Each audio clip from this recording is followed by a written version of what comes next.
वजीर आजम कहते हैं कि वक्फ का ताल्लुक संविधान से नहीं है। अरे कौन पढ़ा रहा है वजीर आजम को? आर्टिकल 26 पढ़ा लीजिए। आर्टिकल 26 की बात कही गई। मकसद क्या है कि वक्फ की जायदादों को अक्सरियती तबके के लिए छीन कर दे दिया जाए।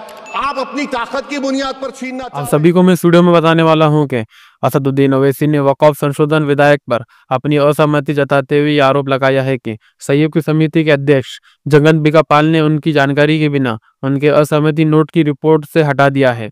ये मुद्दा संवैधानिक प्रक्रियाओं और पारदर्शिता से जुड़ा हुआ है, क्योंकि संसदीय समितियों में आमतौर पर सदस्यों को अपनी असहमति दर्ज कराने का अधिकार होता है।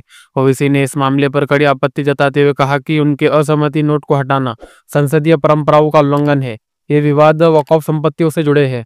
संशोधन विधेयक को लेकर राजनीतिक बहस को और तेज कर सकता है। असदुद्दीन ओवैसी ने वक्फ संशोधन विधेयक पर अपनी विस्तृत असहमति को लेकर गंभीर आपत्ति जताई है।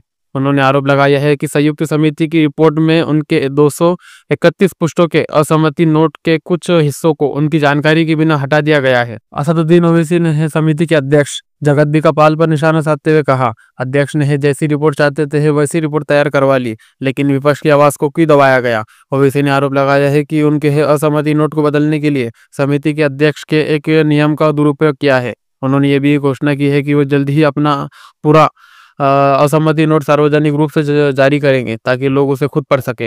वक्फ संशोधन विधेयक पर संयुक्त संसदीय समिति की रिपोर्ट को लेकर विवाद घटता जा रहा है। समिति ने 665 पृष्ठों की रिपोर्ट को 11 के मुकाबले 15 मतों से स्वीकार कर लिया है, जिसमें भाजपा के सदस्यों द्वारा दिए गए सुझावों को शामिल किया गया है, जबकि विपक्षी दलों ने इसे असंवैधानिक बताते हुए कड़ी आपत्ति दर्ज कराई है। विपक्षी सदस्यों का आरोप है कि ये विधेयक वक्फ बोर्ड को कमजोर कर देगा और उनकी संस्था पर हमला है। ऑल इंडिया मजलिस इत्तेहादुल मुस्लिमीन एआईएमआईएम के प्रमुख असदुद्दीन ओवैसी ने इस रिपोर्ट पर 231 पृष्ठों का असहमति नोट दिया था, लेकिन उनका आरोप है कि संयुक्त समिति के अध्यक्ष जगन पाल ने उनकी जानकारी के बिना उनके असहमति नोट के कुछ हिस्सों को हटा दिया है।